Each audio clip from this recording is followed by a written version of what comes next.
수요 기도의 말씀을 전합니다. 성경 말씀은 욥기 36장 26절 말씀이며 말씀의 제목은 하나님의 위대하심을 배우다입니다.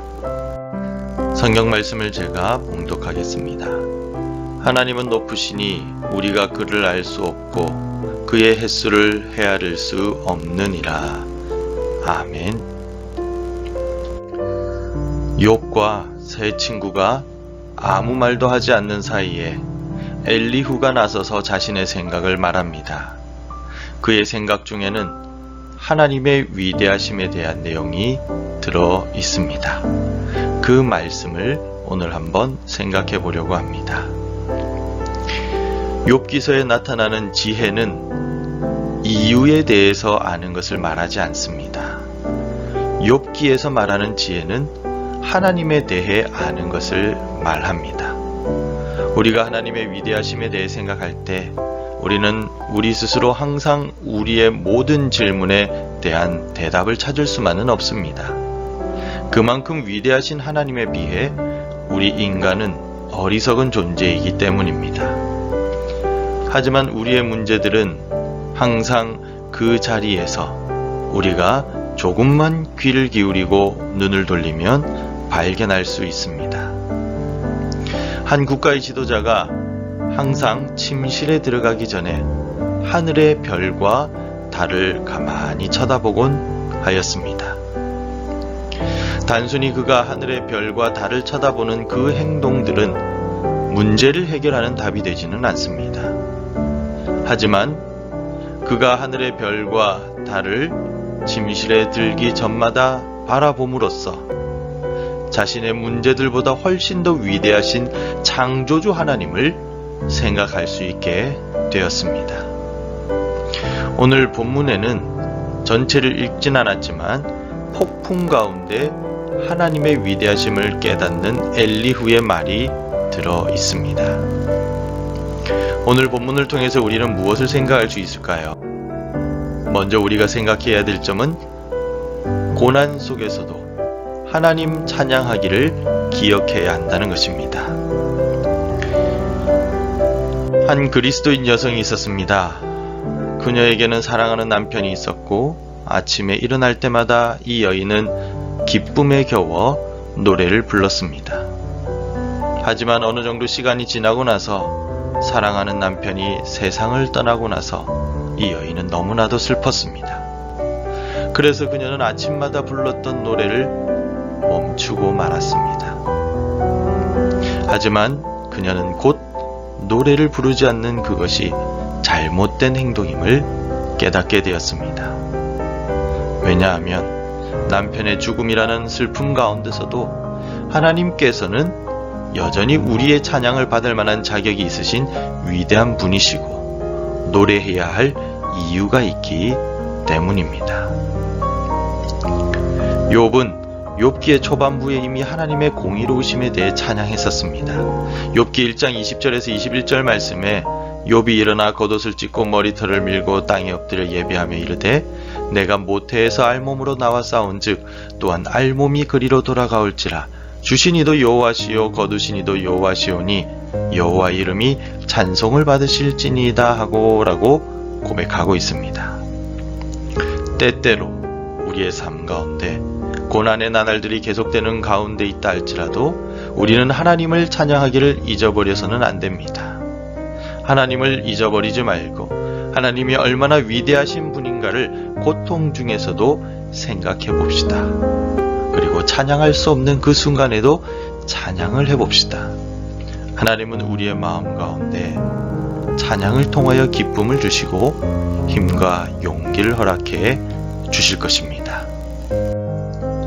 그리고 우리가 생각해야 될 점은 우리의 지식에는 한계가 있다는 것입니다. 폭풍이 몰려오고 있다고 생각해 봅시다. 하나님의 방법들에 대한 우리의 지식이 얼마나 보잘것없는지를 깨닫게 됩니다. 우리는 폭풍이 어디서 오고 어디로 가는지 정확하게 알 수 없습니다. 폭풍의 경로를 예측은 하지만 정확하게 통제할 수는 없다는 것입니다. 하지만 우리 하나님은 전 세계 날씨와 폭풍과 모든 태풍들을 통제하고 계신 분이십니다. 그렇지만 우리는 여전히 하나님이 어떻게 날씨를 통제하고 계시는지는 알지 못합니다. 우리의 삶들 가운데 하나님께서는 많은 다양하고 다른 일들을 우리에게 보내십니다.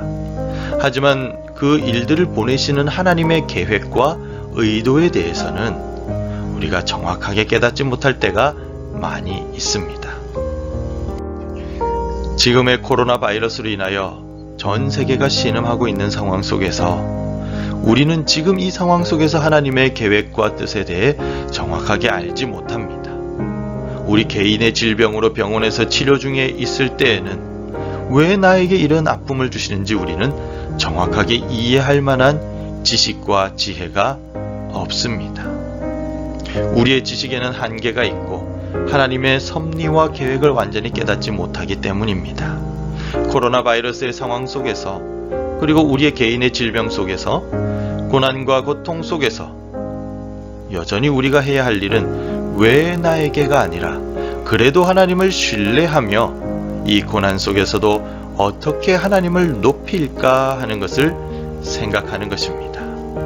우리는 모르지만 하나님은 다 알고 계십니다. 세 번째 우리가 생각해야 될 점은 하나님께서는 많은 다양한 계획들을 가지고 계시다는 것입니다. 비가 오는 것에 대해서 한번 생각해 봅시다. 왜 비가 내릴까요? 한편으로는 하나님께서 풍성한 결실을 주시기 위해 비를 내리실 수도 있습니다. 또 한편으로는 물로서 심판하시기 위해 비를 내리시기도 하십니다. 하나님께서는 똑같은 일을 통하여 때로는 사랑을, 때로는 하나님의 분노를 표현하시기도 합니다. 하나님께서는 고통을 통하여 우리를 바로잡으시거나 혹은 우리를 축복하십니다. 또는 우리를 바로잡으시고 축복하시는 두 가지 일을 동시에 행하시기도 하십니다. 욥의 친구들은 하나님께서 욥을 벌하시기 위해 고통과 고난을 보내셨다고 확신하고 있었습니다. 하지만 하나님의 계획은 욥을 축복하기 위한 것이었습니다. 하나님의 백성들을 위한 하나님의 계획은 항상 좋은 것만을 주시기 원하는 것임을 반드시 기억하고 하나님을 온전히 신뢰하길 바랍니다. 마지막으로 우리가 생각해 볼 점은 폭풍이 지나간 후에는 태양이 반드시 뜬다는 것입니다. 태양은 폭풍만큼이나 강하지만 둘은 매우 다른 것입니다. 고통과 고난의 시간 후에는 하나님의 백성들을 위한 축복이 따라오게 됩니다. 그리고 우리를 향하신 하나님의 미소는 그분의 폭풍보다도 훨씬 강하다는 것을 생각해야 합니다. 우리는 우리의 문제와 고통과 어려움들을 더 이상 바라보지 말고 그것들로부터 얼굴을 돌리는 것이 우리에게 훨씬 유익합니다. 고통과 어려움과 문제를 바라보는 대신에 우리는 하나님께서 얼마나 더 위대하신가를 생각할 필요가 있습니다. 그리고 나면 우리는 하나님 앞에서 더욱 겸손해지고 고난과 고통 속에서도 하나님을 신뢰할 마음의 준비가 되게 됩니다. 우리는 아는 것이 별로 없습니다. 하지만 하나님께서는 모든 것을 완벽하게 통제하고 계십니다. 날씨의 경우와 같이 하나님께서는 우리에게 필요한 것들을 항상 보내어 주시는 것입니다. 베드로전서 5장 6절 7절에서 그러므로 하나님의 능하신 손 아래에서 겸손하라. 때가 되면 너희를 높이시리라. 너희 염려를 다 주께 맡기라. 이는 그가 너희를 돌보심이라 라고 기록하고 있습니다. 엘리후는 하나님이 인간과는 비교할 수 없는 분이심을 강조하고 있습니다. 그분의 계획과 능력은 인간이 이해할 수 있는 영역이 아닙니다. 그러나 하나님의 계획과 능력은 항상 하나님의 백성들에게 좋은 것을 주시기 위해 사용하신다는 점을 우리는 분명히 알고 있어야 할 것입니다. 오늘 본문의 욥기 말씀을 통하여 하나님의 위대하심은 고난과 고통 속에서도 가장 큰 위로와 힘이 된다는 사실을 기억하고 믿음으로 극복해 나가는 우리가 되길 소망합니다. 기도하겠습니다. 하나님 아버지, 우리는 하나님의 위대하심을 귀로 듣기만 하였지 정확하게 이해하지를 못합니다. 우리를 향하신 하나님의 높으심과 하나님의 계획하심을 온전히 깨닫지도 못합니다. 우리의 어리석음과 연약함을 불쌍히 여겨주시고 그러나 우리에게 믿음을 더하여 주시어서 우리 하나님은 항상 우리에게 좋은 것만을 주시는 분이심을 기억하고 하나님을 향한 확신으로 오늘을 살아가게 도와주옵소서. 바이러스로 인하여 많이 힘들고 개인적인 질병이나 가정의 문제나 고민으로 인하여 마음이 쓰라립니다. 하나님 아버지, 우리의 모든 문제와 아픔도 하나님께 맡깁니다. 우리의 생각을 뛰어넘으시는 하나님의 위대하심으로 모든 것을 선하게 이끌어 주실 줄 믿사오니 하나님께서 우리를 책임져 주시고 인도하여 주시옵소서. 감사드리오며 예수님 이름으로 기도합니다. 아멘.